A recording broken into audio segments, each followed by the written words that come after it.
Hi and welcome everybody. I'm Catherine Carlion, the country manager for AXA XL in Australia for, all of around 7 weeks now.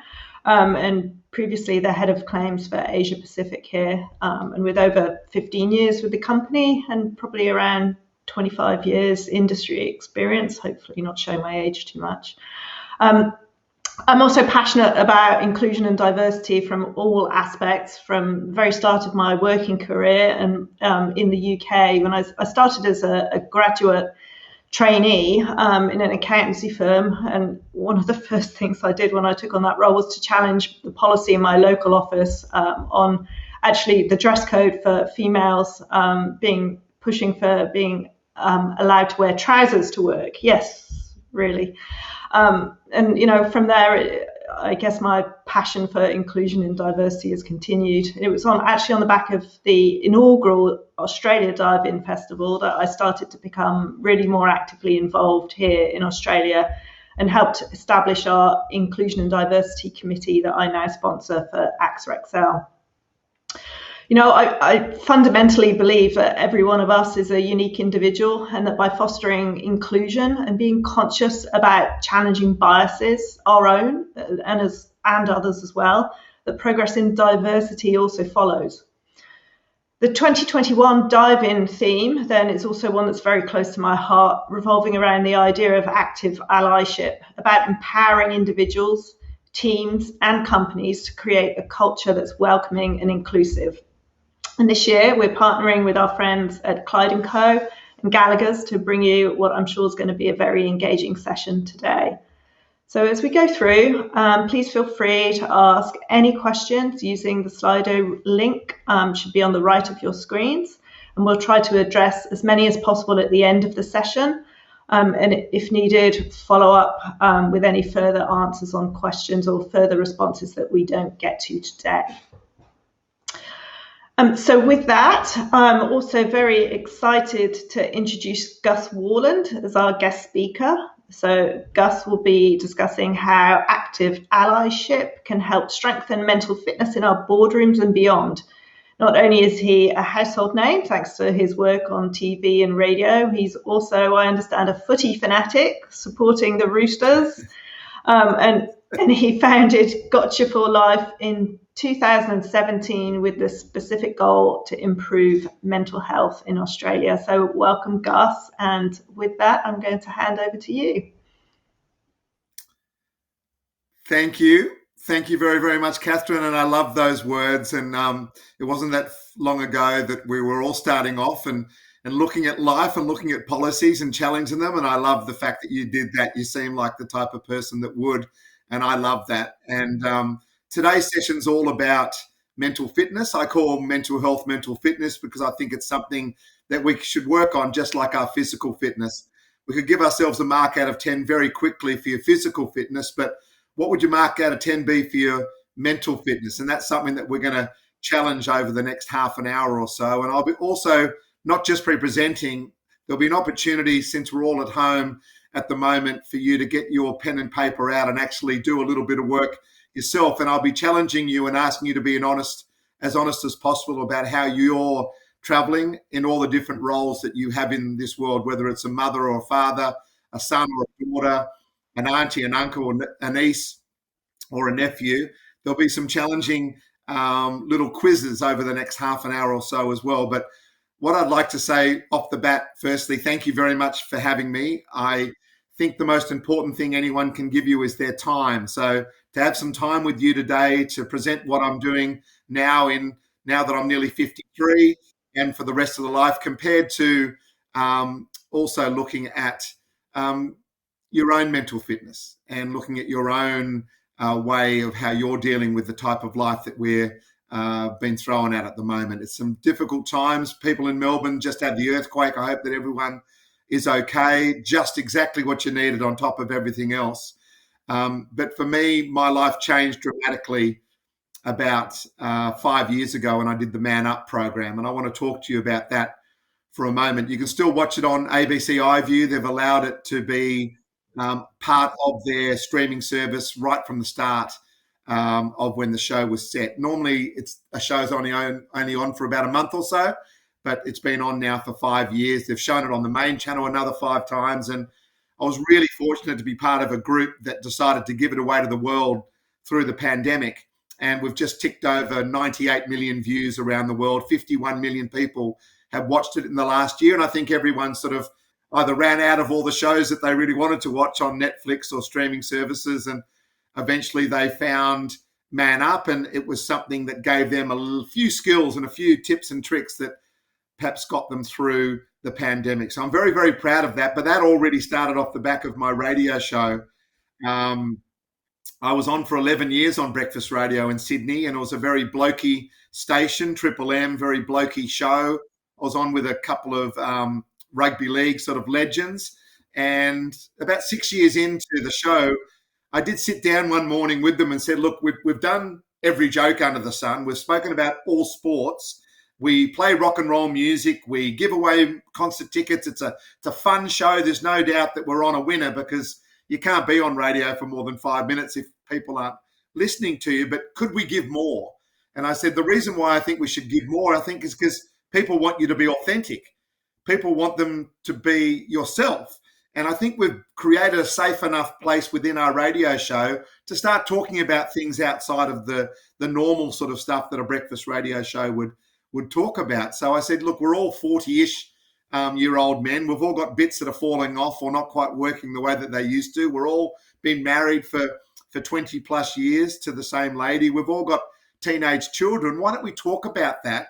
And perhaps that could really help people, and we could give them some advice. It can be funny. It doesn't necessarily have to be always on point, but it could open up a whole different set of content for our show. And they all agreed, but they said, why don't you go first? And I went, okay, I'll go first. And I spoke about a friend of mine who I absolutely loved and adored. He was a father figure to me.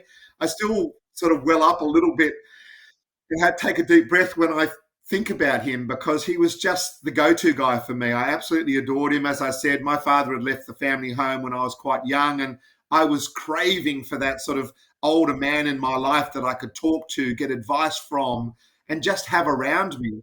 I always loved, my mates' fathers, and I always sort of spent time with them, sort of probably more time than most kids would with the parents of my mates, because I really did sort of was looking for that father figure, and I was always asking questions, and I always wore my heart on my sleeve, and I was always very sort of open and vulnerable, if you like. So this guy was that guy for me. When I had to do year 10 work experience at school, he was the guy that I went to work with. And eventually, when I got out of school and did my college and did a bit of traveling, I came back and I was bumbling around a little bit, I suppose, trying to work out what I wanted to do. My grandfather had always said to me, oh, you could sell ice to Eskimos. You're a bit like me. And I was like, yeah, I think I will be a salesman one day. That's what I will do.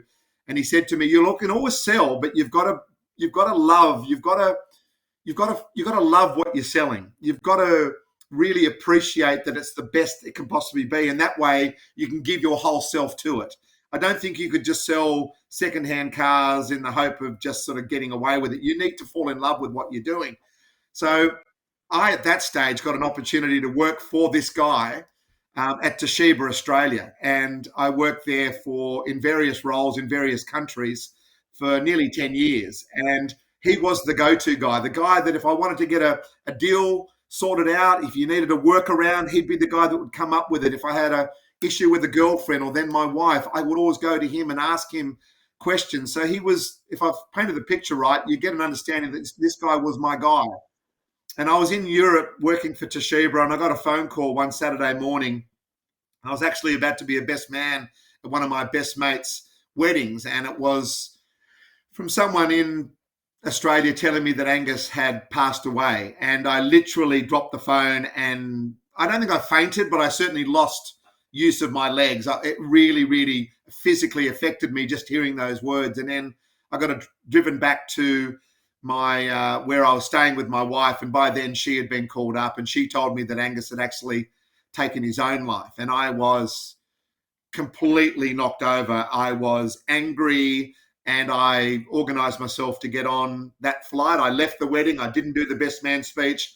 I drove from Cornwall to Heathrow, if anyone knows that 6 or 7 hour drive, got on a plane that night, and I was in Sydney sort of the following day and went to the police. I investigated why, because there's no way that he would have taken his own life. No way someone like him who had everything would possibly take his own life. It shows how naive I was and how uneducated I was on suicide and depression and anxiety. I lived pretty much in a bubble, I suppose, all my life, and it just really knocked me for six. I went to the funeral, went to the wake afterwards, and 1,200 of us sitting there, all asking the same question. Did you know? Did you know? Did you know? And none of us knew. He, in fact, was so larger than life. He had status inside of work, status outside of work. He had 3 beautiful children, happily married. He seemed to have it all. He ticked all the boxes. And on the night that his 3rd child left school, he took his own life. And it was like he just decided, all my kids are educated, I'm out of here. And it just rocked us. Scientists will tell us that 177 people will get the ripple effect from a suicide, but I truly believe that that number is so much more than that. It really does affect so many people. And I went to the funeral. I then got on with life, and I hardly spoke to anyone about it, but every anniversary or leading up to it, or if something happened at work and I just thought about him, I just got angry and I got really sad. And now he's got 9 grandchildren. His wife for 10 years couldn't love another man and now is remarried, and that's beautiful. So, but it's taken a decade, and it's really knocked us for six as a community, as a family, as a set of friends. And I told this story on Triple M pretty much exactly as I just said it to you guys. And we have 32 lines at Triple M at the radio station that light up when people phone up to speak to us. And all those lights were on. Everyone had phoned up either to thank me for sharing that story, or they had their own story. They had their own story that they felt that we'd built a safe enough environment for me to talk. So they wanted to tell their story. So we had this beautiful half an hour of radio where we just sort of threw out the rule book. We didn't play any songs, and we just took talk back, and people telling stories about losing loved ones, about stuff in their life that had really affected them that they had bottled up for all these years. And it really changed the way that our radio show was seen. And the next couple of years, our ratings went through the roof. And I think it showed me that if you are authentic, if you are real, if you are human, and you show that, then I think people will resonate with you and people will actually really love that. So that got me thinking. And the Man Up program, as I said, was really a journey of mine trying to work out why Angus had taken his own life. And I went on this 3-hour journey in this documentary, 1 hours. As I said, it's available now on ABC iView if you want to watch it. I spent a lot of time in tears. I spent a lot of time questioning really smart people, professors and scientists, on why men in particular at the time took their own life so often in Australia. And we're all big enough and ugly enough on this call, I think, to understand the stats. If you don't know them, I think they'll shock you. We lose 7 men a day every single day to suicide. We lose 3 ladies a day every single day to suicide. But the stat that even knocks me even more than that is that we have over 65,000 people attempt suicide a year in this country. So that's 1 every 28 seconds where the ambulance is phoned in this country, and the ambulance is phoned to say, can you please save me?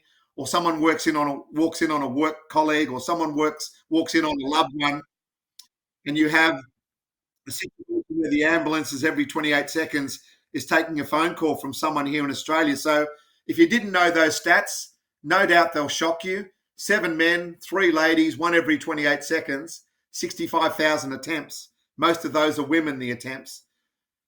It shows you that we've got a real problem in this country, and we need to deal with it, and we need to deal with it now. And those numbers were before the pandemic, let alone what's going to happen after the pandemic. We are really in a bit of a crisis point at the moment where we really need to, I believe, normalize mental health by calling it mental fitness, and actually start giving each other some tips and tricks to be able to get through the type of stuff that life is throwing at us at the moment. It really comes down, I believe, to being the best possible person that you can be to the people that you love and adore in this world. And this is where I start. I'd love you to get a pen, get a bit of paper. If you've got a laptop that you can work on and still listen to the presentation, I want you to be able to type whether it's in your notes on your iPhone or on your Samsung, just write down for me in the next minute a list of people that you absolutely love and adore in this world. It's your own list. That's what I would call your village, the people that you cannot imagine living your life without. And hopefully, even with homeschooling, you'll still put your kids' names down. You'll still put your partner's name down. You'll put family members, whatever it might be. That is going to be your list, your village. And I'm going to let you sit in silence and write that list for the next minute. And then I'll come back with the next task that I would like you to do with that list. So just take your time.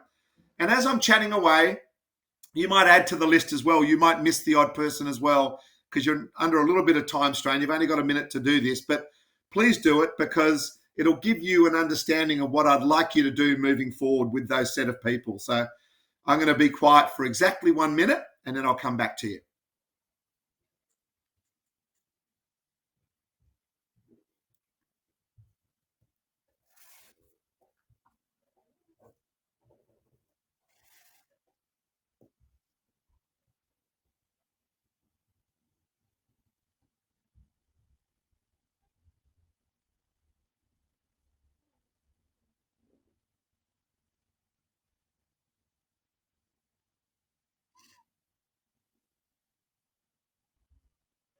Thirty seconds to go.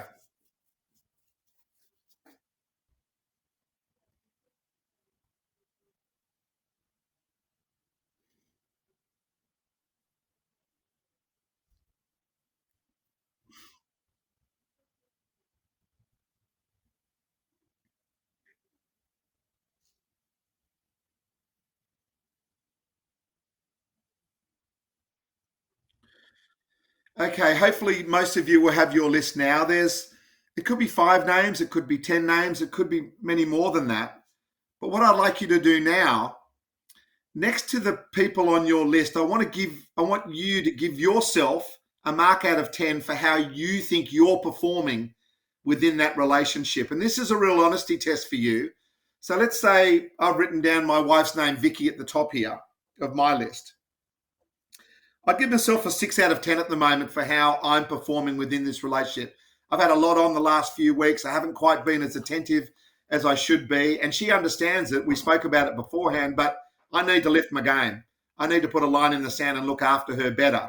So I want you to do exactly the same for all the people that you have on your list, for your village. And I give you a minute now to do that. Give yourself a mark out of 10 for how you're performing. No excuses on this one. You can't say, oh, well, if they were a bit more, if they were picking up the phone or if they could. No, how are you performing? Nothing to do with anyone else for the most important people in your life. This is all your lists, your own individual lists. How are you going out of 10 for all those people? I'll give you 30 seconds to give yourself a mark.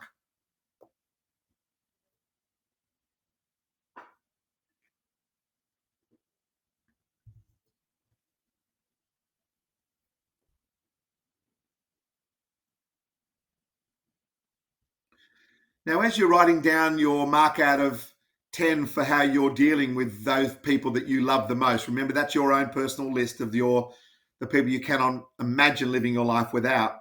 If we're sitting in a conference now, and hopefully next year we're all in a conference place together and we're not doing these virtuals, I'd wonder how many of you would put your hand up to say that you've got marks of 6, 5, 4, 3, 2, 1, or 0 out of 10. Because I reckon if you're a 7, 8, 9, or 10, then you're probably doing a pretty good job at the moment about dealing with the people that you love the most. But if anyone's got a 6 or lower, it's time to go to work because we are taking, I believe, way too many of the most important relationships we have in this world for granted. And having people in your corner, having that gotcha for life friend, having that gotcha for life person that you can talk to, warts and all, without any fear of judgment, that's the type of stuff I believe that will allow us to actually deal with life better than trying to deal with it alone. I think as a general group, as human beings, we are so much better if we do it as a team. And I'm assuming a lot of people on this call have got team members on this call as well. When you sit down in a boardroom or a meeting room and you nut out something together and you use your skill set and then someone else uses their skill set and all of a sudden a plan comes together. There's nothing quite like that feeling of being in a team and coming up with the goods or coming up with a solution or bumbling through sometimes in the dark, but eventually coming up with something that you can show to a client or to your industry as something that you can do.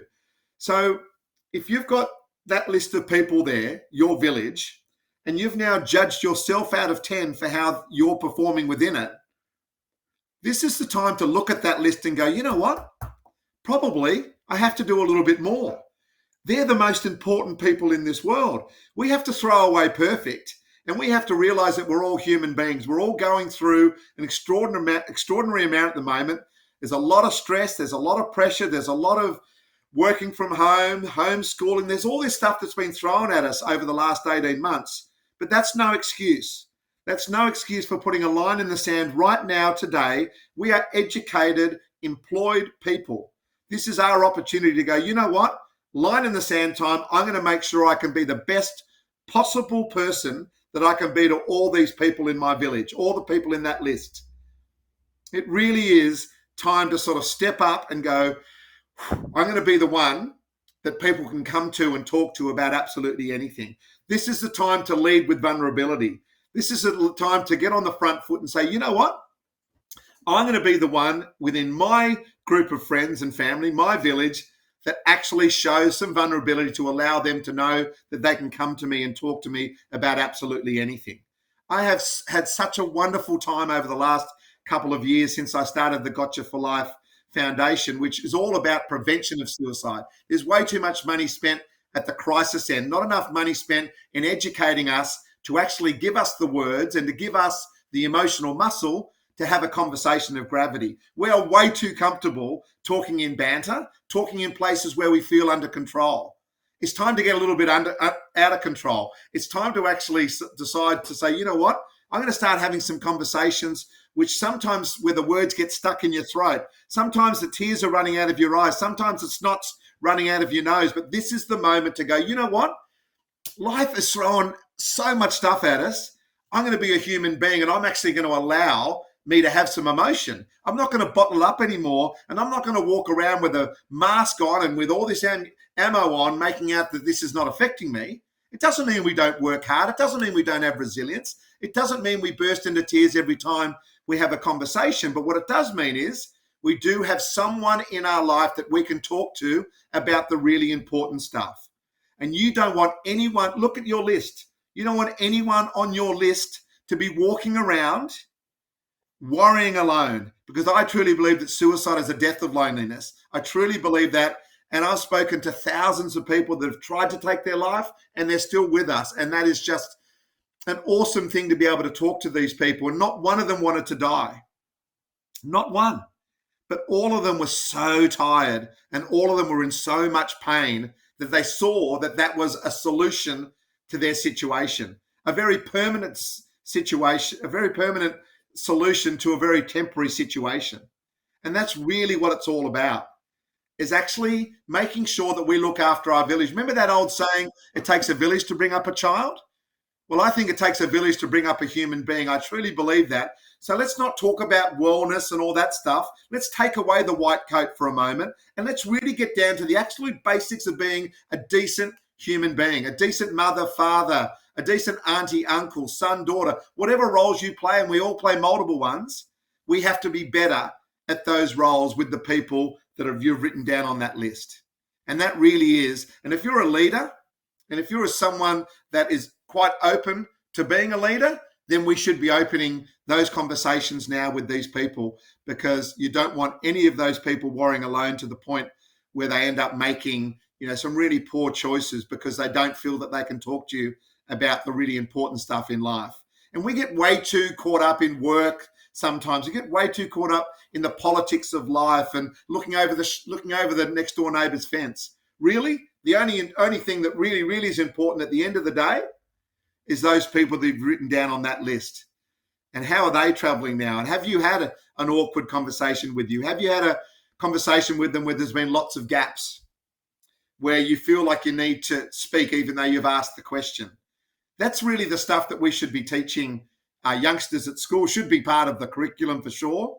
But there's a whole lot of oldies out there from 30, 40, 50, 60, 70 There's a whole lot of us out there at the moment that need to unlearn a whole lot of stuff that we were taught when we were growing up. And when the only way that we can do that, I believe, is by having these conversations. You need to get in the grind, just like your physical fitness. It's like your first month or so at the gym. You don't want to go after that initial one. The personal trainer is not quite as cute or not quite as great as you thought they were going to be. There's a whole lot of stuff going on. Your body is starting to ache. You're cramping. You can't quite see what's happening in terms of your body changing. But if you stick with it for a month, 2 months, 3 months, 4 months, 5 months, 6 months, if you change your diet, if you stop smoking, you don't drink so much, there's so many positive conversations around your own physical fitness and getting fitter, but we hardly have any discussions around being mentally fit. What are the exercises for you to be mentally fit, which I think are even more important than the physical exercise and the physical fitness component to it all? So we need to start having these conversations. And as I said, they are not easy. We have to learn the words that are getting stuck at the moment in our throat. We have to learn to get those words out. And as I said, it doesn't have to be pretty. We are throwing away perfect, remember? We're throwing away the BS world of social media and Instagram and everyone looking over at someone else going how much they've got their life together. No. We are just looking after ourselves and our own teams, the people that we love, our own village. And if we do that, then I think we're a much better chance of getting ourselves mentally fit. And it means we have to do it, and we have to do it consistently. You can't go into a gym, run around for a week and say, right, I'm off to run the New York Marathon now. It's going to take months of preparation. You've got to come up with an exercise regime. You've got to come up with the food. You've got to come up with a coach and tactics. Well, it's exactly the same with our mental fitness. It takes time and it takes effort, and it takes you getting out of your comfort zone. It takes you getting a little bit uncomfortable and start having some of these conversations. And it will only happen if the leaders of our families and our businesses show vulnerability, because everything starts once you start having a conversation outside of banter. They're a difficult conversation to have. And traditionally, we've been told, you know what? Leaders are all about having all the answers, puffing the chest out, putting the mask on and just cracking on. Well, I'd prefer to be led by a human being that actually has some flaws that you can see, but you know that we're going to get there in the end. I'd much prefer that, because that's what we're all going through. So why don't we be open and honest about it? I had one of the top 4 banks, all their executives, as part of Are You OK Day last week. And I won't tell the full story because it had to stay in that safe environment. But there was 32 people. Some were waking up in Japan, some were waking up in Europe, and the rest of us were in Australia. And at the end, I was looking at this Brady Bunch thing on Zoom, and there was 32 of us. And I said, who's the big dog in the room? Who's the person that, is going to pay the invoice? And I was just trying to have a bit of a laugh and trying to find out who the big dog in the room was. And everyone was sort of laughing. And then a bloke sort of stuck his hand up. And I said, great. I said, could you tell us a story? Could you tell us a story that you have never told your team? And once you tell this story, people would go, wow, that's being really vulnerable, boss. Thank you for sharing that. Do you think you have a story like that you could tell us? And about 45 seconds of silence, which seemed like a lifetime, he eventually said, yep, I'll tell you a story. Now, it was about a weekend. It was about his son. It was about the worry that he had for him. And he told this story, and there was real emotion in it. And you could just tell that he wasn't the boss anymore. He was someone that everyone knew, of course, but he was showing a side of him that he had never shown anyone else. Wow, it was so powerful. It really was. To see him so vulnerable. And in the end, I just said to everyone on the Brady Bunch Zoom call, I said, guys, is there anyone here that doesn't absolutely love and adore this man even more now? Like, would you not run through a brick wall for him? The fact that he's shown that he's human, and the fact that he's leading with vulnerability, and everyone was like getting themselves off mute and talking over each other. And we had this beautiful couple of minutes where everyone was saying, thank you so much for sharing that. And I think that's where we need to go. Certainly people tell me, as part of recruitment for young people now coming out of university, they talk about moments where people will come in and say, what does your company represent? What do you believe in? What outside of the job that I'm having to do? And obviously, we have to do that job and we have to do it well and we have to be precise and as perfect as possible there. What's the beliefs of this company? Because it's actually a really important part of joining the right type of company is having people that are aligned with my purpose. And purpose has become an even bigger thing over the last couple of years because I think we slowed down enough to realize what's really important to us in this world. And I think at the moment, having purpose in your life outside of just the day-to-day is actually a really, really important thing for everyone to have. And if you don't have that purpose, it's a really good time to find that. What are the things that really make you tick? And I think it'll all start with that village, that list of names that you wrote down earlier, having conversations with them outside of the ones you probably normally have now, having a deeper conversation and giving that relationship to a point where it's so much deeper by you showing vulnerability to start with. I think that's a really good way of opening up that relationship to the point where you talk about things that you don't talk about now. And that might open up some real thoughts of, let's go and do that together. I didn't realize you were so into that. Maybe I can find out a little bit more information and we can go and do some sort of stuff like that together. I think that's really, really important moving forward in building our own mental fitness is having this village around us that we can absolutely have these conversations with. And as I said before, absolutely everyone that I've spoken to around mental fitness, especially with youngsters, they totally get it. So there's anyone on the call that has teenage kids at the moment that are going through a very strange time, especially kids that are going through HSC. I've got one of those behind me right now whose schoolies trip seems to be more important to her than anything at the moment, but we're trying to get her sort of more focused in on the exams and so forth. But for her last couple of years have been an absolute nightmare. She had all these plans to be a leader, to play sport, to do this and that, and she hasn't had the opportunity. So how can I, as a father, possibly tell her what she's going through? I can't. She's the one that's going through it. So this is going to be an opportunity for us to actually learn from the youngsters. It's going to be turning around that and me actually saying to her, well, babe, how do you feel? What's going on in your life at the moment? Is there anything that I can help with rather than, well, in my day, this is what we used to do and you just have to get on with it and put your head down and bum up and blah, blah, blah. That's not the way to do it, I don't think. As I said, I don't want you to think that we're not still working down the path of being hardworking and resilient, but the stats will tell us 7 men, 3 ladies, 1 every 28 seconds. Those stats will tell us that we are doing something wrong at the moment. And if we don't change the way that we look after the people that we love in this world, then those stats will continue to be the same. What's that old saying? You keep doing the same thing over and over again and expecting to get a different result. Well, it's nonsense, isn't it? So there's no way that anyone can see what we're doing and the results and not want to change it, especially when you look at a situation at the moment around the world around mental health and mental fitness. What we've got in Australia is exactly the same all around the world. And if you look at these problems, they're too big to deal with. Could you just go, well, where do you start? Well, there's only one place to start. The people you wrote down on that list. Your village is the place to start. And if you need the words to start to have that conversation of gravity, then you need to learn those words. And that will normally mean getting out of your comfort zone and actually starting a conversation where you don't feel you're in control. And that's really, really difficult for people, especially educated people like you guys that have to be so precise in the work that you do because it's such important work. To actually remove yourself from being perfect to actually being human is actually a really, really difficult thing to do. It really is. And I understand how difficult that is. But that doesn't mean that you shouldn't have a crack at it. And that doesn't mean that you shouldn't continually practice it and eventually get to a place where you go, you know what, I'm better at this now. And that really is, in terms of tips and tricks that I can give you, it's about building a safe environment to have the conversation. Mums and dads cannot have conversations with their children when there's so much else going on.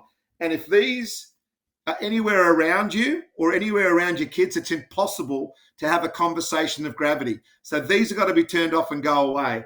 And the best advice I can give you is to actually have a conversation with someone you love when you're actually having a walk, if you possibly can, or driving somewhere. So you don't necessarily have to have the eyeball on eyeball conversation, which is very difficult.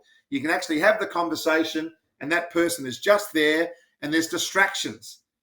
So you can still have the conversation. There can have some pauses. You can have some vulnerable moments where things aren't quite going well, but you've got to have that conversation. We are not anymore sitting in silence. We are not being that smartass anymore, filling the gaps when you ask a question with a joke. You know what? There's plenty of time to do that. We can have 90% of our conversation, if you want to, as banter, work, family, sport, weather, all the stuff we're comfortable at. But we've got to leave a little piece of ourselves to have that conversation of gravity. And if you need the words to start, well, you got to practice them. And it normally leads with vulnerability. Mum goes to the kid and says to the kid, you know what, things have been difficult this year. Well, all of a sudden it's like, what are you talking about, Mum? Like, Mum, you've always seemed to have all your ducks lined up. The best day that I ever had with my son, and it was after the Man Up program, and if you've watched it, you'll remember when I took a bloke called Tom Harkin into the school, and my son had a few of his mates, which I've known since sort of under 6, under 7 soccer, all the way through to a few other randoms in year 9, 10, and 11 at the local high school where my son went to school. I sat in another room watching a monitor of these boys, and some of them, as I said, that I've known for quite a while, really tear up, like just underneath the surface. Once all the banter started, once all the banter finished, once everyone realized it was a safe place to talk, all of a sudden, the boys slowed down enough to actually start telling this facilitator, who they didn't know from Adam, they'd only met him half an hour earlier, started talking to him about the stuff that really mattered to them. The fact that they hear mum and dad have an argument when mum and dad don't think anyone can hear it. The fact that their sister might be going through something, or their brother might be going through something. All this stuff just started coming out from all these different families. We saw 50,000 children last year at Gotcha for Life through schools and sporting clubs. 77%, they all fill out a questionnaire at the end.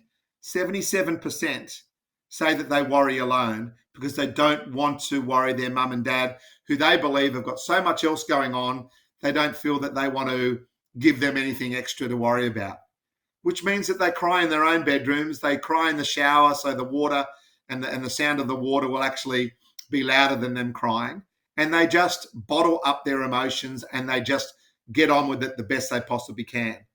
Now, that's because we're trying to live up to a stereotype and we're trying to live up to a set of rules that were built so long ago. Surely it's time now to have a look at some of those rules. Most of the rules are pretty good. Absolutely, 80% of them, I'd say, are pretty good. But there's probably 10, 15, 20% of rules that we can have a tinker with. An example of that is burying your emotions. Why on earth would you bury your emotions to the people that you love? Why wouldn't you feel confident and safe enough to say to someone that you love, someone in that list that you've written, your village, how can you not say to one of those people, just one of those people, hey, this is the truth. This is really what's going on in my life. And that is where we need to get everyone to get to. We need to get everyone to the point where they've got someone for life, someone who has got you for life, warts and all. They're not going to judge you. They're going to listen to you. Remember, 2 ears and 1 mouth. We should use that. We should use the ears twice as much as our mouth. I'm not a great example of that, but most people are better talkers than they are listeners. We've got to learn to listen. We've got to learn to be better at looking after the people that we love the most. You know, and that is that, like I say, I keep going back to it, getting out of your comfort zone and having a chat with someone in that list outside of the conversations you're having at the moment. And then if you take it to a work scenario, there'll be people at work that you are looking after at the moment in your team or in your group or however you carve each other up. Those people should feel like they can come up to you as a leader and go, you know what? There's some stuff happening at home and I want to talk to you about it. Can we go and get a coffee, or can we jump into a meeting room so I can tell you what I'm dealing with at home at the moment, rather than just soldiering on and putting the mask on and just getting on with it. It really is an opportunity, this pandemic, to slow down enough to actually check ourselves to realize, are we being a good leader? Are we being a good mother, a good father, whatever roles we're playing? Are we being as good as we possibly can be at that role? And have we got someone that we can talk to? And have I got the skills to actually start a vulnerable conversation with someone so I can lead in those conversations? Because if I lead it, then I'm a really, really good chance, I think, of being able to be that person that people can go to and say, you know what, I'm going to go and see Gus because Gus will understand.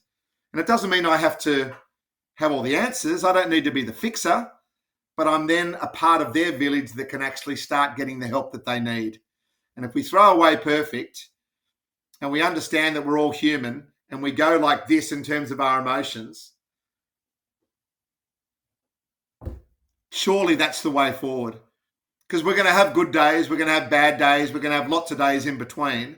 And that's just being human because life throws all sorts of stuff at us. But at the end of the day, that's exactly where we should be. And we need these skills. We need to upskill ourselves to make sure that we can have these conversations with the people that we love the most. Now, most of you would know Stephen Smith. He was the ex-Australian cricket captain. He's now in the Australian cricket team. And a couple of years ago, if you remember, any sports lovers or cricket lovers, or even news lovers, really, it was all over the front pages at the time. He actually was the Australian captain when there was a bit of ball tampering in South Africa, and he lost the captaincy. He lost his position. He lost his team's position in the team. He wasn't captain anymore. They say $12 million in terms of his endorsements and so forth, and he was on the outer. Now, he phoned me and said, look, I want to go out to schools and tell my story. I want to be open, honest, and vulnerable, and I want to do that. So what do you reckon? I said, well, Steve, I don't want to just be used as someone just to tick a box because I know you have to do 100 hours of community service. So you need to watch Man Up and you need to understand where I'm coming from, and you need to buy into the fact that we are fair income and we're trying to humanize and we're trying to take away mental health and talk about mental fitness. So he got all that. He watched Man Up, and a couple of days later we met up and started putting a plan together. Now, Steve's still an ambassador of Gotcha for Life, 3.5, 4 years on. He's back in the Australian team now. But I want to take you to a moment where we went to the first school that he had to speak to. And he's an Australian cricket captain. He spoke quite well, but he had to speak about stuff, obviously, outside of cricket. So it's going to be more difficult. And I was asking him questions. I was interviewing, and I was there for him to support him. Well, we spoke to 450 boys and girls that first school, and it was difficult for him. He bumbled and fumbled, and he really did find it difficult. And the questions coming from the kids, no filter on kids. They're brilliant in terms of getting to the crunch. And they were asking him very difficult questions. And we left that school, and it was quite emotive for him, and he was very tired. And we're in the car together driving to another school. And I was thinking, wow, we shouldn't have booked this second school because he's really, completely exhausted. And we got a phone call from the headmaster of the school. And the headmaster said, are you both sitting down? And we said, yes, we're in the car driving to another school. And he said, well, there's two boys in the office. There's one in my office and one with the counsellor. And both of them have been talking for the last 20 minutes about the fact that they had planned to take their own lives tonight. And it was on a Friday night. Can you imagine two boys in year 12 would have taken their own lives independent of each other that evening? Now, what would that happen to the community, to the family, let alone the boys, would have been incredible. But they both decided to go and speak to someone because Steve had given them permission to jump outside of what it took to be a normal Australian male in their eyes. They had jumped out of that stereotype and went, you know what? If he spent that much time struggling to tell his story and he was crying and it was really difficult, then perhaps I'm going to speak to someone about how I feel. So that was 3.5 years ago. Those two boys, they're not out of the woods, but one of them's doing a uni degree and one's doing a apprenticeship at the moment. And we stay in contact with those boys, and it's a really lovely finish. But one had taken the drugs from their grandma and granddad and a bottle of whiskey. The other had bought a rope at Bunnings. Those boys were on the cusp of taking their own lives. But as soon as someone's shown vulnerability and realised that not everyone has all the answers and they're not the only one that don't have the answer, that just normalised it for them. And they went, you know what? I'm going to give it one more crack. I'm going to tell someone about it. And those boys have been saved. Now, a couple of days later, we went to my old school, which was a real sort of boaters and blazer type school. Now, we didn't have the same situation there where boys were thinking about taking their own lives, but 10 boys left that posh school within a week of Steve and I presenting there because they got whatever was sitting here and they were burying about not being happy at that school, not feeling connected at that school, not feeling that school was for them, whatever was buried was able to come to the surface, and they were able to say to their mum and dad, hey, mum and dad, I understand that you sacrificed so much, and I understand that dad, you went to the school, or granddad went to the school, whatever the story was, I understand that, but I don't want to be at this school anymore. This school's not for me. And they were able to have that conversation of gravity because someone had shown the way. Someone had shown the way with vulnerability. Someone they loved and respected in Steve Smith had actually said, you know what? It's okay not to be okay. It's all right not to have all the answers, but I'm not going to worry alone about it anymore. I'm going to build a village around me to look after me. So they were just a couple of stories I wanted to share with you that just shows if you show vulnerability, and I know it's difficult to do it, but if you just, as a human being, just go, you know what, I'm not coping to a couple of different people, and you get that pressure off you, I promise you will build a relationship with people where they feel that they can come to you to talk about the stuff that's really important. So much stuff at the moment is being left unsaid. So many relationships are being left for granted. We've got to be better.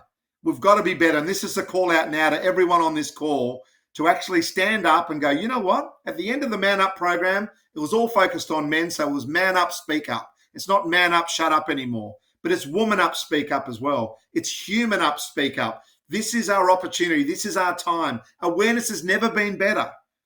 If you don't know that we've got a mental health, mental fitness issue in this country, then I don't know where you've been living. But there's not enough action that goes behind the awareness. There's not enough action that goes behind the awareness. We all are aware. We have Are You OK Day. We have days like this. But what really happens is what you do after this conversation today. After this dive in, will you go back to this list? Will you go back to the list and say, you know what? I'm going to do what Gus said. I'm going to give that a crack. And when it becomes too difficult, and it will you give it away? Or will you stick with it? Will you stay in the grind? Will you get mentally fit by hanging in there and practicing the conversations, practicing puffing your chest out and going, I'm going to get uncomfortable now with someone that I love? And that's really what it's all about. It's sticking with it. I can talk to the cows come home around statistics. I can talk to the cows come home about all sorts of stuff around mental fitness. But really, it comes down to what you do after we have this dive in today. And that is the absolute key. And that will be led by leaders within this. Catherine before was talking about stuff. I'm sure that Catherine's the type of person that will lead with vulnerability. There's no doubt. But will other leaders within your group, within your businesses do the same, within your industry? Because this is the moment to be as human as possible. And as I said, people go, I don't want to show that side of me. Well, don't bottle it up anymore. Because bottling up and keep doing the same thing over again will get us exactly where we are at the moment. Remember, 7 men a day, 3 ladies a day, 1 every 28 seconds. It's the number one way to die if you're an Australian male, aged between 15 and 44. It's enough. Enough. We know more now. We're more educated now. We cannot be having these numbers. That's why I said not so long ago that we are going for 0 suicides because one's too many. I don't want to be that person that walks up the garden path and knocks on the door and let someone know that they've lost a loved one to suicide. So if one's too many, it's got to be 0.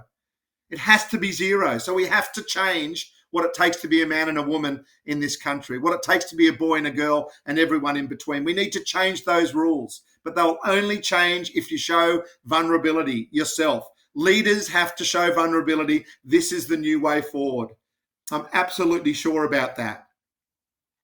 Now, there's a lot to take in. I've been speaking now for, actually, I don't know, I think about 50 minutes. So hopefully it hasn't seemed like 50 minutes. But I now want to take you out of your comfort zone one more time. And I'd like you all to get your mobile phones out. And I want you to scroll through your contact list. And I want you to find someone that you haven't spoken to in at least 3 months. Could have been 6 months, 9 months, 12 months, 5 years. Doesn't matter how long it was, but it can't be within the last 3 months. I'm going to give you a minute to find your phone, turn it on, and find that person in your contact list that you haven't spoken to in at least 3 months. And then I want you to send them a text. The thing is, I'm going to give you the words that are going to be in the text message. So just find that person you haven't spoken to in the last 3 months, but they're in your contact list, so you know them. That person that if you bumped into them in the street, if we could go out on the street, that you would bump into them and go, oh, so nice to see you. You'd have a cup of coffee or a glass of wine or a beer. And then half an hour later, you'd look at your clock and go, look, I've got to go, but we've got to make sure that we catch up sooner. How long's it been since we saw each other? It's that type of person. And I'll give you 30 seconds of silence to find that person and then send them a text, but I'll give you the words of the text. So I'll be back in 30 seconds to do that for you.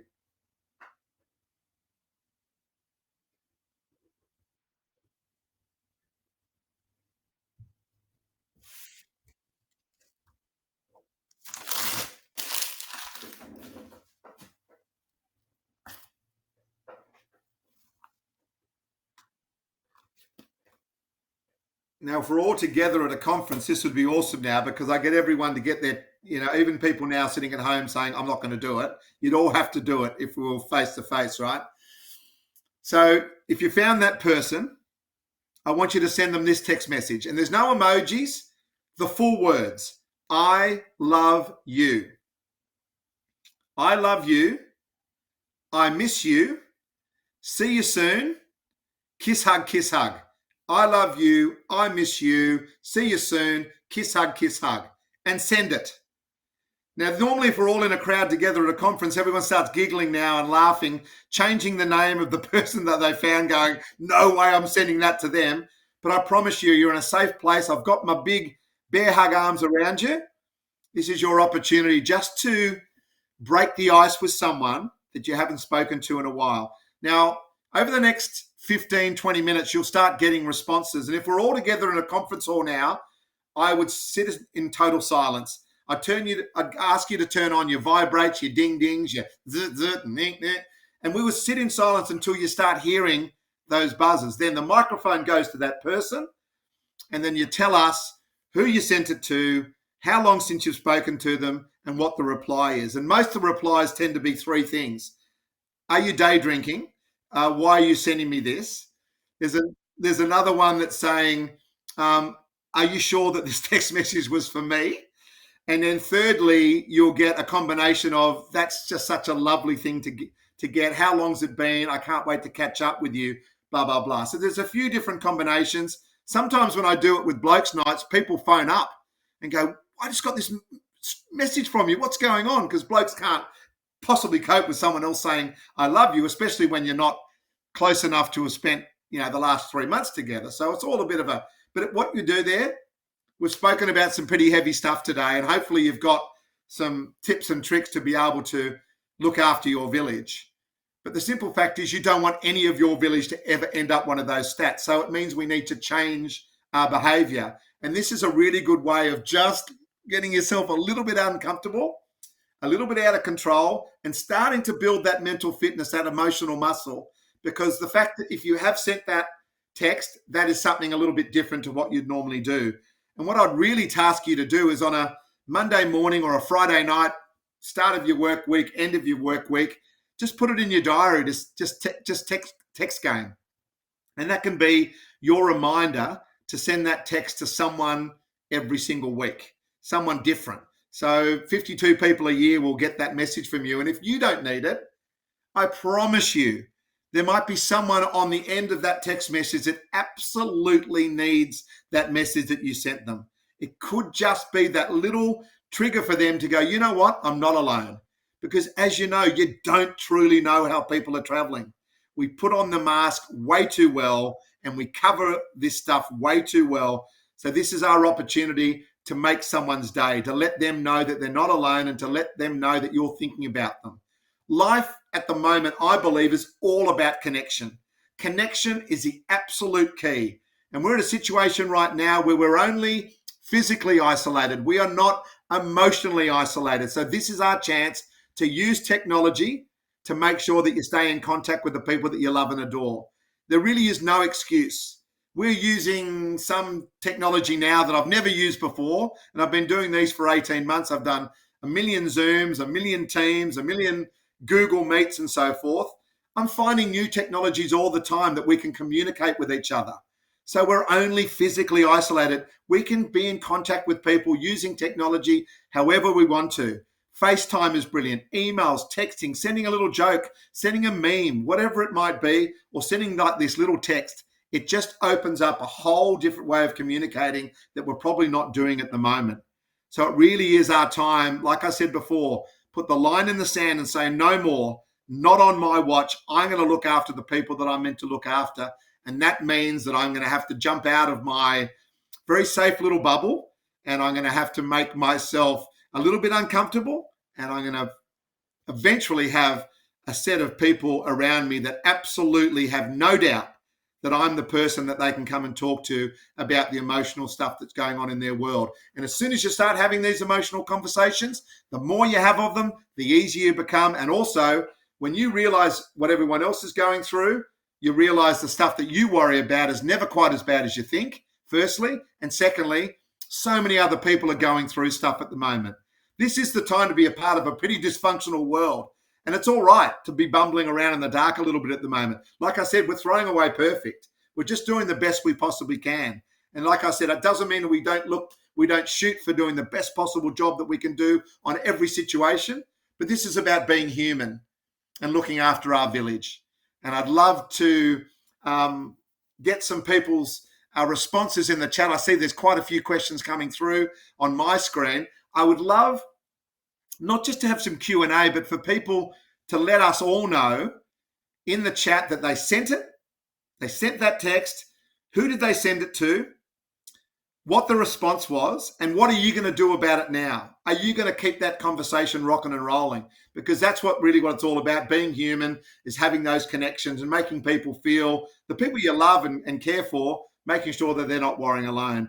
And just something that Catherine said off the top about making sure we look after you guys, because there's been lots of conversation today, which is actually quite difficult to hear.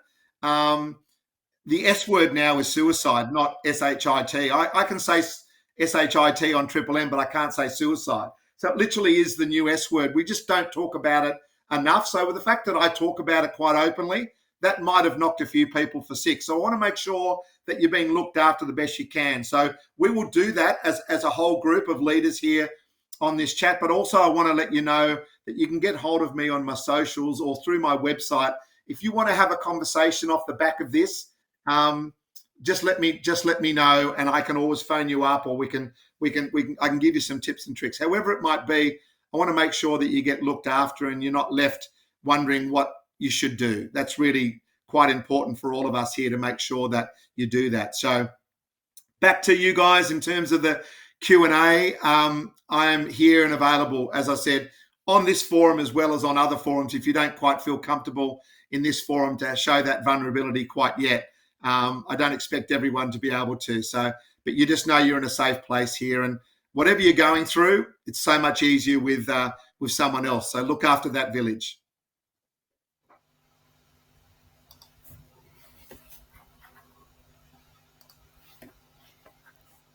Thank you so much, Gus. That was a very, very powerful session.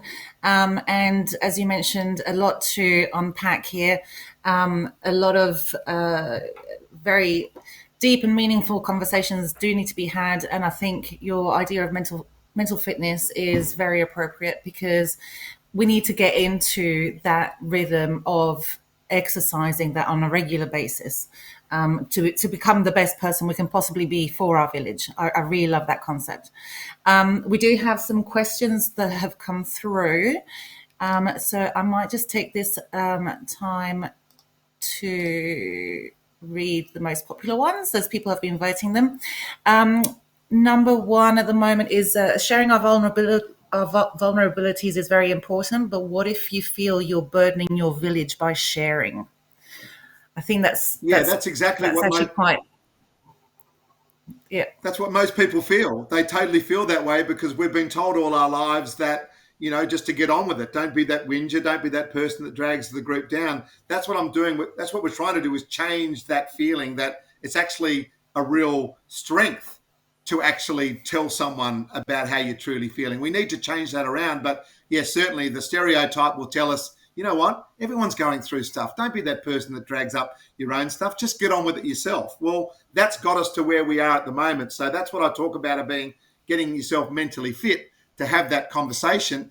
It takes effort because we are going against everything that we've been taught and learnt over our lives. I think youngsters have a better idea than we do. I think they're more likely to be vulnerable. All my children's friends and stuff, every time they greet, it's hugs and they seem to be really open and stuff with each other. It's the older ones that have been taught to you just, crack on yourself and just get on with it. They're the ones that we need to really work on. And for me, it's a matter of just going for it. It's like, you have to lose weight. You have to eat healthier. Well, don't wait till Monday morning. Get the gym membership today. Stop smoking. Don't drink so much. Go through all that stuff. Well, it's exactly the same with your mental fitness. And you don't have to tell your whole village necessarily all at once. Try to find that one person that you think will be more understanding than not, and go and find a safe place to have a conversation with them. And normally, as I said before, a walk or a place where you're not looking at each other eyeball to eyeball and you've got distractions is a really good place to have that initial conversation. And that for me, it's just a matter of going for it. You cannot wait anymore, and it's our responsibility just to go for it. So that's what I would say in all those situations. It might come back on you a little bit. It might make you feel uncomfortable, but you just got to go for it. Okay, thank you, Gus. Do you have any advice for better connecting with friends who live far away? I mean, personally, I have family all over the world, and I think a lot of us in the insurance industry are made up of, relatives of expats, and we're now that we've spread our wings all over the world, and yet we're all in lockdown in different countries and we can't see each other anymore. It is sometimes quite tough to make the time to connect with people who live far away. Can you give us any advice about that? Absolutely. I've got my best friend at the moment is doing a movie in London, so I just give him an audio chat every day. So at the end of my day, there's some great apps you can get on your phone, and I just say, this is what I got up today. So he'll wake up to that, and then I'll wake up to his, and on the weekends we FaceTime each other. I don't do phone calls anymore. I do everything with FaceTime, and technology has literally stood up to the test of time. So I just schedule it in, and it's just part of what I do. I get up in the morning, I have a shave, I go have a shower, I do my exercise. There's so much stuff that I just do, but I have to plan it in. And planning in, checking in with mates, especially overseas when the time difference is difficult, you just have to do it. You just put it as part of your diary. And as I said, because of the time difference, I do the video chat or the audio chat, and that way he gets to hear my voice or he gets to see my face, and vice versa. I feel like we're more connected now because of technology than even when he's normally on a better, time thing around the world. So like anything that's worth anything, you've got to put some effort into it. You know what I mean? You can't just go, I haven't spoken to that person for a month. Well, that's your choice. It's your choice not to step up to the mark and talk. So put it in your diary, send them a note, and step up and be the best possible friend you can be. And you'll guilt them into actually coming back to you sometimes, you know what I mean? Like, because people find it hard and they'll make every excuse under the sun. Well, we're not doing that anymore. We're putting a line in the sand.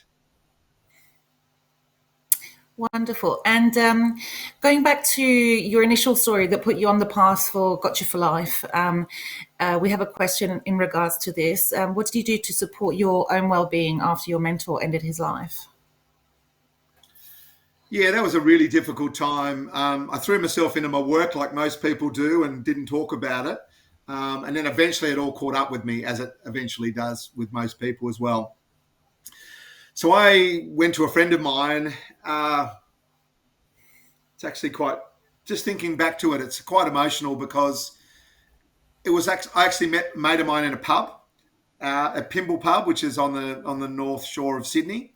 And I didn't know if I was going to tell him about how I was feeling, but I just did. I just blurted it out, even before we had our chicken schnitzel. And he always said to me, why didn't you talk to me after we had the dinner? I ended up leaving.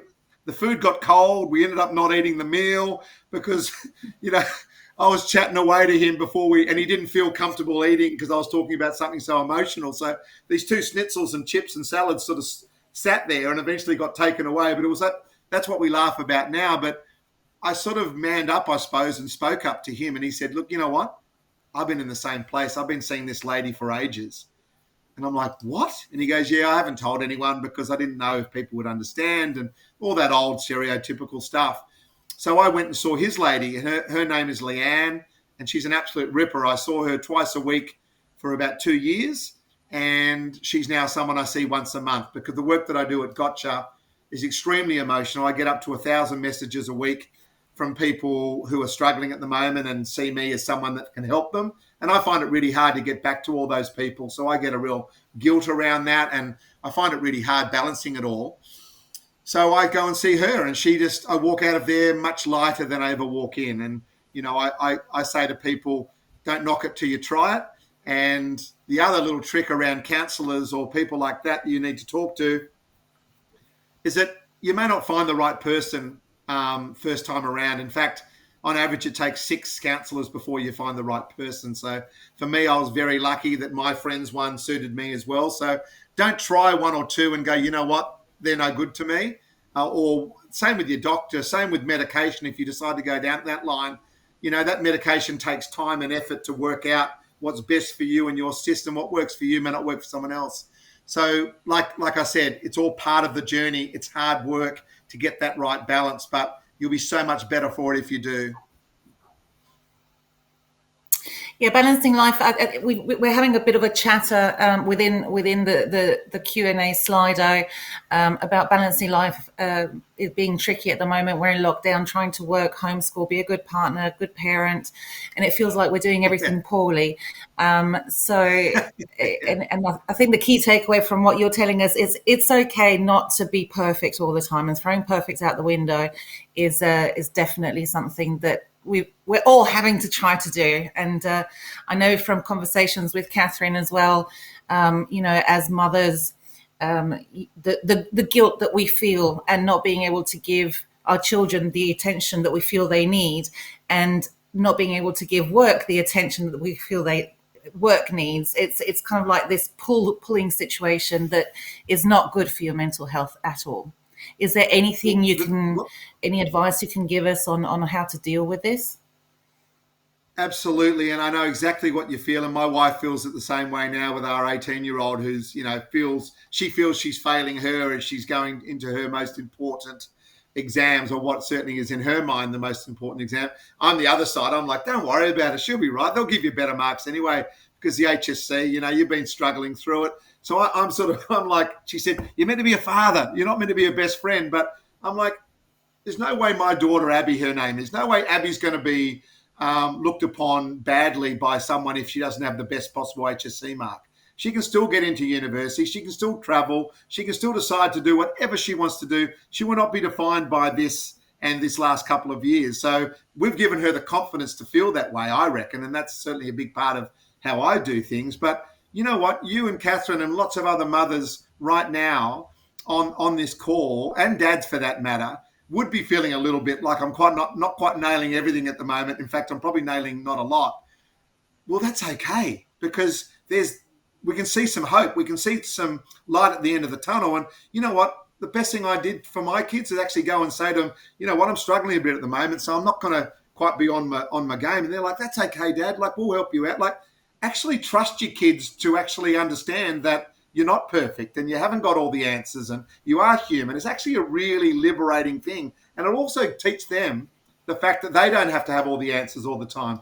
When my son at 15 came up to me and said, oh, Dad, what about this? And I went, you know what? Am I going to BS him again, or am I going to actually tell him the truth? I go, Jack, I actually don't know. And he was like, what do you mean you don't know? And I go, well, I think I probably made up quite a few answers to you over the last 15 years. And, those answers have a little bit of common sense with them, with a bit of experience and a little bit of knowledge, but I don't actually know the answers to everything you asked me. And that was really a big thing for me to do. And he was like, oh, thank God for that. He goes, I thought when you turned 18, you had to learn how to drive a car. You could go to the pub, you could vote, you could have all. He goes, honestly, that is a huge relief for him. And I don't think we realize the pressure we put on our kids by trying to be something that we're not all the time. You know what? Like I said, doesn't mean we're not resilient, doesn't mean we're not hardworking, but it means we're human. And showing your kids that you're human and it's all right to ask for help is actually the most powerful gift I think you can give them. because they'll always learn stuff through school and university and life and whatever life throws at them.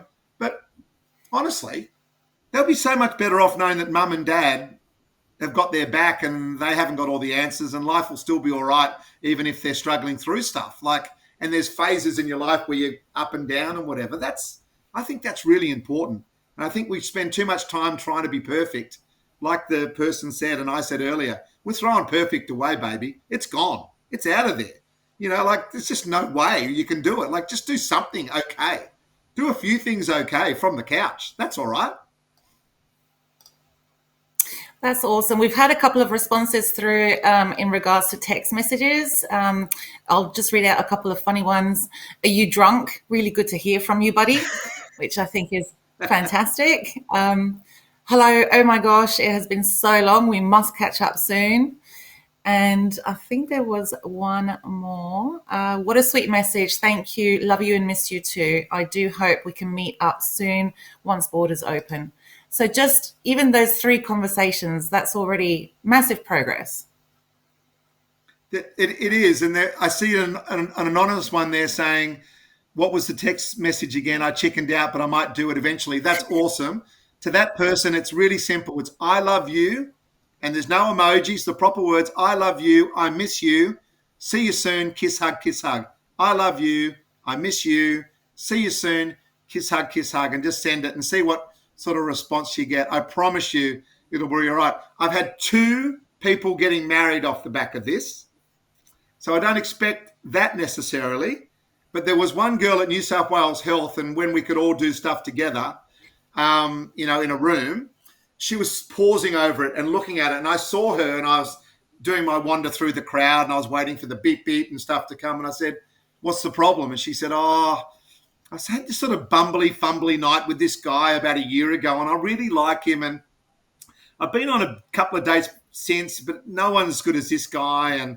But I embarrassed him at the end of the night and I ended up leaving his house and putting my clothes on. And she said it was just difficult. And I went, okay, we've all been there.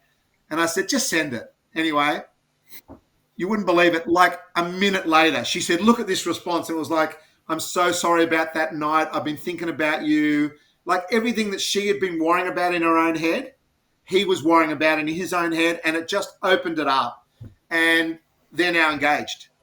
So, and they want me to be the wedding singer at the wedding. It's a whole thing. But it's really, really cool. And I love the fact that she showed that vulnerability. Now he was man enough to go, you know what? I'll put my hand up for that as well. We both fumbled and bumbled, but hey, let's go out again. And like I said, they're engaged now. So it's really about being human and throwing away all the stuff that we've been taught about trying to be perfect and trying to make sure we nail out everything. Of course, in your jobs, you have to be precise. Like I did a chat to the tax department the other day. I said, of course, you guys have to be on the money, right? You need to be dotting your I's and crossing your T's, and you can't sort of roughly throw out a figure. Like you have to be precise. I get that. But you don't have to be that precise in your own personal life. So you need to detach yourself one from the other and realize that we're all a bit the same and it's all okay. Fantastic. We have a question from someone saying, is it bad if you only have one person on your village list? Oh, and thank you for sharing that. I saw that one. I was wondering if you're going to read it out. I'm glad you did, because a lot of people don't have any. And that I would say would be an opportunity. I'd love to sit down with those people. And I think you probably have more than one. And those people certainly didn't have 0 by the time we chatted around properly. But the fact that you've got one is a really, really good start. And it's what you're doing with that one is the key. So are you actually making the most out of that relationship? Are you having a conversation with them, warts and all, knowing that they won't judge you and knowing that you can talk to them about anything? Because that's all you need sometimes, is that one person that you absolutely trust and love and you respect enough to have those conversations with. So I would love to have more. I've got a few more than that, but not all the time. You know what I mean? Like it's hard sometimes to work on these, and relationships are hard at times too. But if you've got one, just make sure you're making the most of it. And then really have a look at it and go, you know what? There's probably more than one if you really absolutely think about it. And if that person's sort of on the fringe and you're not sure, then start working on that relationship to try to make that more than one person. Thanks, Gus. I think that was quite a touching one. The next question relates to young children and how we can reframe their conversation to show them the right degree of vulnerability and strength. I think that's actually quite a good one. Absolutely, it is. And that it all goes back to mum and dad being the vulnerable one. Like, because at the moment they're looking at you thinking you've got all the answers. They're thinking that you're the one that they can go to for absolutely anything, and you don't want to stop them feeling that way. But you've also got to let them know that you're human and that you can't juggle all these balls in the air. And it's all right to say, you know what, I'm struggling today. I haven't had a chance to do the shopping. I haven't had a chance to do dinner. I haven't had a chance to take you to the park. Whatever it might be, as husbands and as fathers and mothers of children, just saying, you know what, I didn't have a good day today. I hope I do better tomorrow. But you know what, we're going to get takeaway instead, and just show them that it's all right to be a bit vulnerable. I don't know how hard, it's really hard to get that line of, well, I want to show some vulnerability, but I also want them to know not to worry about the fact that I've got my what together. So, but that balance will come as kids get a little bit older, because they start having situations in their lives where they cope really well sometimes and not so well other times. So it's really you just showing them you're just an older human being than they are. And your general way of dealing with stuff in life, I think, will show them, and the history will show them that you've got, a grip on the type of stuff that life is throwing at you. But at the end of the day, it's all right not to have all the answers all the time. So you need to suck and see that a little bit. But I'd prefer to be a bit vulnerable and over vulnerable than the other way, where they don't feel that they can come to you and they're worrying alone so much. Remember that stat from the classrooms, over 50,000 kids last year? Wow. Most of those are worrying alone, over 70%. You don't want that. So I'd prefer an overshare than an undershare. And I'd prefer to have a feeling of, openness than the other way around. Thank you, Gus. We're receiving lots of thank yous and accolades because obviously you're such a well-known person and a very, very well-loved. Some people are saying that your contribution to society is immeasurable, and it's the best presentation someone else has attended, which is great. But the next question I really wanted to get to is what exercises do you practice at the point of being vulnerable to have it reciprocated? So I guess I interpret that question to mean I'm okay to be vulnerable and open up. Will they receive it that way? Yeah. And that's always a tough one, isn't it? Because, you might be in a whole different position in your life compared to the person that you're talking to. But, I wear my heart on my sleeve. I think I said that off the top. That's given me a lot of joy in this world, but it's also given me a lot of heartache as well, especially with girlfriends early on. Probably not best to say you love them inside of 25 minutes. But, if I felt that way, so that's what I said. But yeah, no, I know exactly what that person means. You've just got to stick with it. It's like going back to that mental fitness thing again. You're not going to have superpowers. You're not going to have wonderful abs. You're not going to be fit to be able to run the marathon. You're not going to be shedding 10 kilos in your first session. It's a matter of working up to it and working in it for a while. And if you're really open, honest, and vulnerable to that person, they will get it. They will understand it. And that might make them feel uncomfortable. But you know what? You're saying, the reason I'm telling you this is because I love you. And, I need you in my life, and I need you to understand what's going on in my life. That is a whole different conversation to them than to most of us having at the moment with our friends. So it's a matter of feeling safe enough in a nice environment, on a walk or whatever, to have that conversation, and then sticking at it. And when they come back to you with, oh, mate, that's pretty full on, say, yeah, it is full on, and I appreciate it's full on, but this is how I feel, and I hope it's all right for me to talk to you about it. It just starts that really good conversation, but nothing is easy. I go back to that. This is hard work. Being a good friend and being good at the different roles that we share in this world is hard, especially when you're doing it outside of your comfort zone. So it's a matter of just staying in the grind. Thank you so much, Gus. And just in the interest of time, I think we'll ask one final question before I pass back over to yourself and Catherine to wrap up. And to just address the question from someone about a daily mental fitness regime, I believe we're going to be doing a follow-up email with some tips and tricks and other information that people can use. But I think this next question is very important. As someone who I have I have suffered from a depression and anxiety for many years and have had to see psychologists and psychiatrists on a regular basis. Do you have any advice on how to encourage someone you know is struggling to actually seek professional help? Yeah, that's questions asked all the time, and it is a difficult one because people find it's still a weakness to go and ask for help like that. No problem taking your car to a mechanic or taking yourself to the dentist if you've got a sore tooth, or, but trying to get blokes in particular to doctored is really, really hard. And then the quack or the head doctor or all that stuff that we see in movies and ads and that's out there and stuff, it makes it really difficult for people to think that you've got your life together if you have to ask people for professional advice. But that's why I talk about my situation. You just spoke beautifully about your situation. The simple fact is that you actually tell someone, hey, I'm seeing a counsellor, let's say. You won't believe how many other people have seen a counsellor and just haven't said it, or are going to see a counsellor, or say, oh, tell me if they're any good because I'm looking for someone for my kid or for my auntie or whatever it might be. It's incredible how many people are seeing counsellors. I mean, they're all booked out.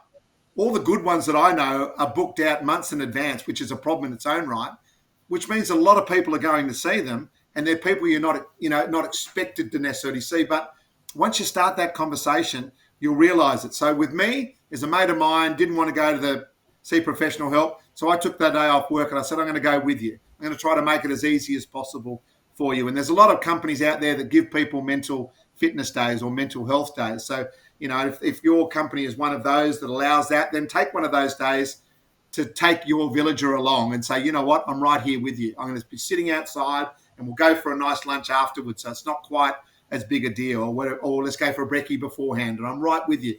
It's all about taking that person on that journey and making sure that they feel like they're not alone on it, because it is a big step for a lot of people. So again, show vulnerability, say, you know what, if you need the help, and I think you do, then I'm right here with you. And show vulnerability by saying, you know what, I'm going to go, I've been seeing someone for a while, or whatever it might be. Make them feel like they're not alone, and that will really, really help.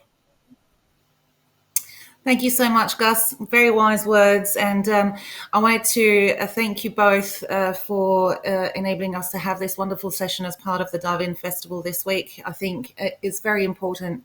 We've obviously been a big part of it, along with our co-sponsors, Gallagher and Clyde & Co. over the last 5 to 6 years. And it just keeps growing. And the more conversations we can have, the better. So with that, I will drop off. Catherine and Gus, I'll let you guys have a bit of a wrap up, and thank you again. Thank you, Azelle. Pleasure. And and thank you too, Gus. And maybe I'll just take this opportunity. I've been quite quiet as you were talking and the Q&A we've had, but I hope everybody's found this session insightful. I mean, I certainly have. It's been, thank you for sharing your time, sharing your personal journey with us, Gus. And I personally found it a very powerful session, quite confronting in places, but really made me pause and reflect on my own relationships and think about what actions I can do to make a difference from here. So I think there's plenty of takeaways that we can all think about for our work and personal lives.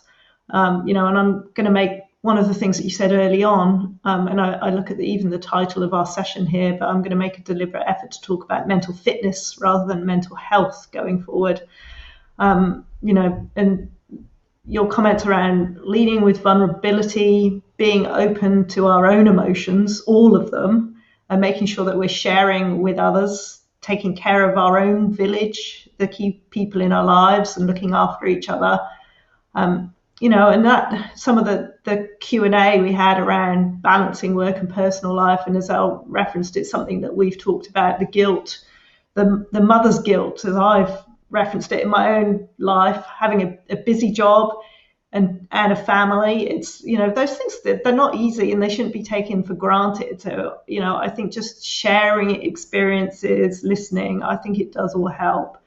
And from me and my own personal perspective as well, keep challenging ourselves, keep learning, take care of our own mental fitness and take care of our villages, whether it's personal or work villages as well. So, yeah, lots of takeaways from me, Gus. And before I'll hand over you to for some final words, but I also did want to say thank you to those of you who have joined the event. It's been great today.